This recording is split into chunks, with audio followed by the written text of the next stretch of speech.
তো বন্ধুরা, আমরা চলে এসেছি ভিয়েতনামের সুন্দর ড্রাগন ব্রিজে। তো আমরা প্রথমেই দেখতে পাচ্ছ এখানে অনেক ধরনের বাস অ্যান্ড ট্যাক্সি রয়েছে। খুবই কঠিন ছিল এদের ড্রাইভারের সাথে কথা বলা।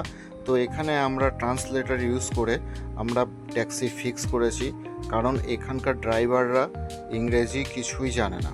তো এখন চলে আসলাম আমরা ভিয়েতনামের দানাং শহরে অবস্থিত ড্রাগন ব্রিজ।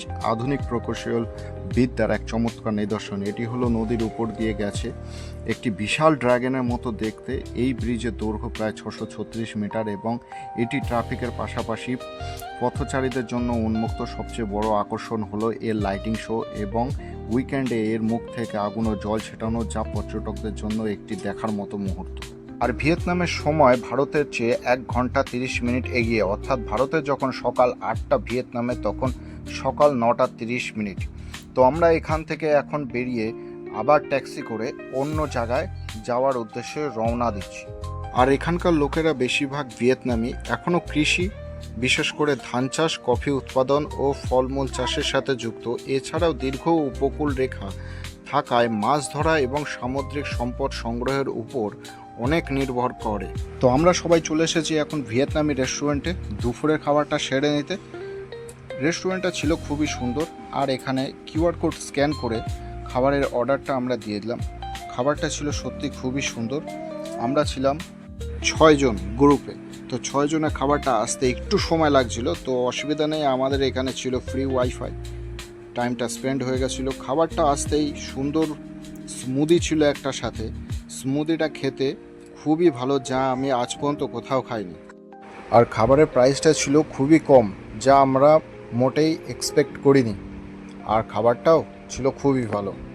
তো খাবার খেতে খেতেই আমরা সবাই মিলে ডিসাইড করলাম যে আমরা বৌদ্ধ টেম্পলে যাব। তো খাবার খাওয়ার পর আমরা বেরিয়ে পড়লাম। এটা দেখতে পাচ্ছ, এটা এখানকার কাঁঠাল, খুবই ফেমাস, এখানকার লোকেরা খুবই পছন্দ করে এটা। এখানকার দোকানগুলিতে প্রচুর পরিমাণে দেখা যায়। তো আমরা চলে এসেছি এখন ভিয়েতনামের বড় বৌদ্ধ টেম্পলে। ভিয়েতনামের বৌদ্ধ মন্দিরগুলিতে কেবলমাত্র প্রার্থনার জায়গা নয়, এগুলি মানুষের চিন্তা ভাবনা আর বিশ্বাসের এক মিলন ক্ষেত্র। যখন কেউ এই মন্দিরগুলোতে প্রবেশ করে, তখন তাদের জাগতিক সমস্যা আর ব্যস্ততা বাইরে ফেলে আসে। মন্দিরের শান্তি পরিবেশ মানুষকে ধ্যানমগ্ন হতে সাহায্য করে, মনকে শান্ত করে এবং জীবনের উদ্দেশ্য নতুন করে চিনতে শেখায়। আর এই মূর্তিটা আমি দেখে সত্যি খুবই অবাক হলাম। মূর্তিটা ছিল প্রচণ্ড বড়।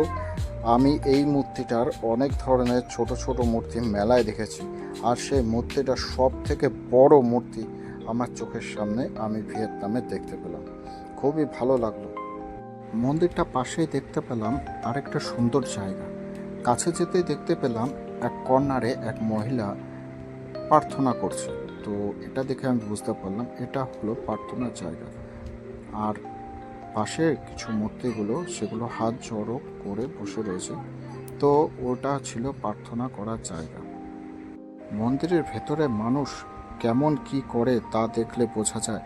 তাদের গভীর ভক্তি, কেউ ধূপকাঠি জ্বালায়, কেউ বুদ্ধ মূর্তির সামনে মাথা নত করে প্রণাম করে, আবার কেউ নীরবে প্রার্থনা করে, মন্ত্র উচ্চারণ করে।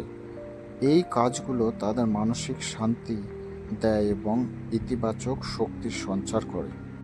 বৌদ্ধ মন্দিরগুলি মূলত তৈরি করা হয় বুদ্ধর শিক্ষাকে বাঁচিয়ে রাখার জন্য, যাতে মানুষের ধর্মপথে চলতে পারে। পাশাপাশি কতগুলো সামাজিক কেন্দ্র হিসাবেও কাজ করে, যেখানে মানুষের একত্রিত হতে পারে এবং একে অপরকে সাহায্য করতে পারে। মানুষের এই মন্দিরগুলির প্রতি অগাধ বিশ্বাস আর আস্থা রয়েছে। তারা বিশ্বাস করে এখানে আসলে তাদের শান্তি পাবে, তারা দুঃখ কষ্ট দূর হবে, আর তারা আশীর্বাদ পাবে। অনেক মানুষ মন্দিরে এসে তাদের জীবনের বিভিন্ন সমস্যার সমাধানে প্রার্থনা করে এবং ভালো কামনা শক্তি আশা করে। সংক্ষেপে, এই মন্দিরগুলি ভিয়েতনামের সংস্কৃতি এবং অবিচ্ছেদ্য অংশ, যা মানুষকে প্রতিনিয়ত একটি শান্ত ও সুন্দর জীবনের দিকে এগিয়ে নিয়ে যায়। ভিয়েতনামের জনসংখ্যা মূলত কিনহ জাতিগোষ্ঠীর, যা মোট জনসংখ্যার প্রায় 86%।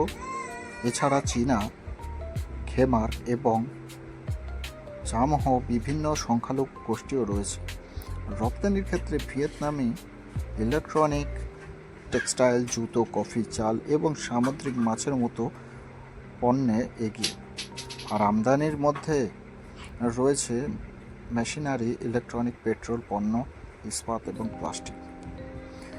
তো ভিয়েতনামের এই ধরনের খাবারটা আমি এই দোকানের দেখতে পেলাম। এটা খুবই কম দামের মধ্যে এরা এখানে বিক্রি করছিল।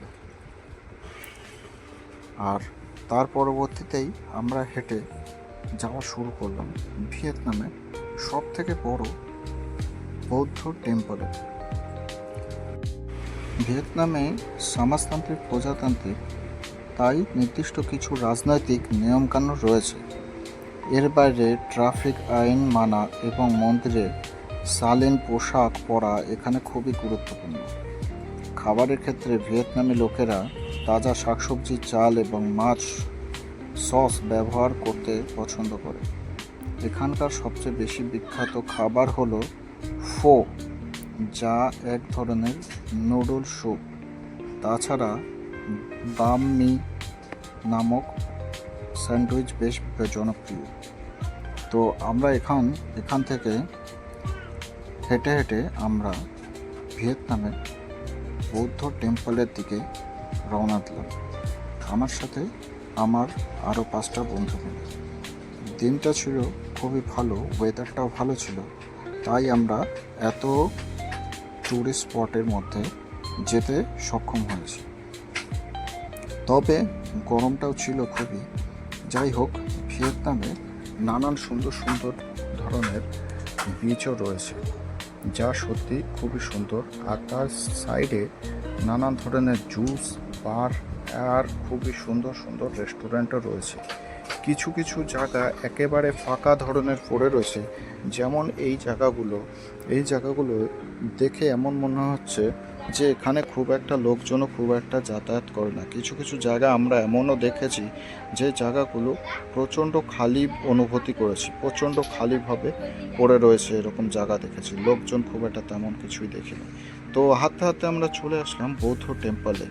এই সুন্দর টেম্পলটা সামনে থেকে শেষ পর্যন্ত খুবই সুন্দর আমাদের লেগেছে। তো ঢুকতেই আমরা দেখতে পেলাম যে একটা বড় মূর্তি বুদ্ধদেবের। সেটি ছিল সত্যি প্রচণ্ড বড়। আমরা দেখে সত্যি সবাই আশ্চর্য হয়ে গেছিলাম। আর তার সাথে রয়েছিল অনেক ধরনের মূর্তি, ডিফারেন্ট। আমরা সবাই খুবই আশ্চর্য সহকারে আমরা দেখছিলাম। আর এটা ছিল খুবই বড় একটা ঘন্টা, আর এটা ছিল খুবই বড় একটা ঢাক, যা সত্যি খুবই বড় ছিল। আর মন্দিরটা ছিল খুবই সাজানো গোছানো আর খুব ক্লিন। আমরা মন্দিরটা এসে একটা আলাদা ধরনেরই শান্তি অনুভব করছিলাম অনেকটা হাঁটা চলা ঘোরার পর। তো এই ছিল ঢাকটা। সত্যি এই ঢাকটা প্রচণ্ড বড়। এখানে কোনো ধরনের অনুষ্ঠান বা কিছু হলে এটা তারা ব্যবহার করে। তো আমরা সত্যি খুবই অবাক হয়ে গেছিলাম এই ঢাকটা দেখে। কমসে কম 4-5টা মানুষের মতো বড় ছিল। মন্দিরটা সিলিংটাও খুবই সুন্দর ছিল, নানান ধরনের ডিজাইন আর কারুকার্য মন্দিরের দেয়ালে, মন্দিরের সিলিংয়ে আর চারপাশে ছিল। আর যে মূর্তিগুলো তৈরি করা ছিল সেগুলো খুবই ভালো লাগছিল আমাদের। এখানকার লোকেরা ড্রাগনের উপরেও এদের একটা আলাদা ধরনের ভক্তি বা চিন্তাভাবনা কিছু এদের রয়েছে। তো এই ছিল ভিয়েতনামের পুরো ভিডিওটা। আশা করি তোমাদের সবারই ভালো লেগেছে। আর যদি ভালো লেগে থাকে তাহলে সাথে থাকো। আমি আরও অনেক ধরনের ভিডিও তোমাদের জন্য নিয়ে আসতে চলেছি।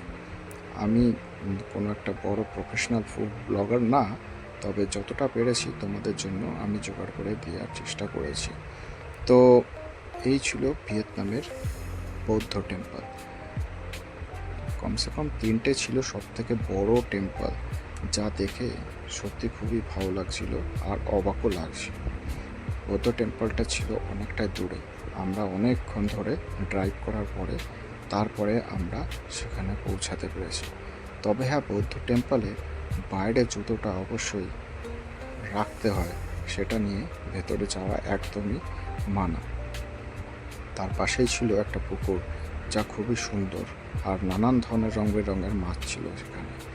তা আমরা এখন আপাতত আজকে কমসে কম 4-5 ঘন্টার আমরা ট্যুর করে, তারও বেশি হবে, তার পরবর্তীতে এখন আমরা ব্যাক করছি।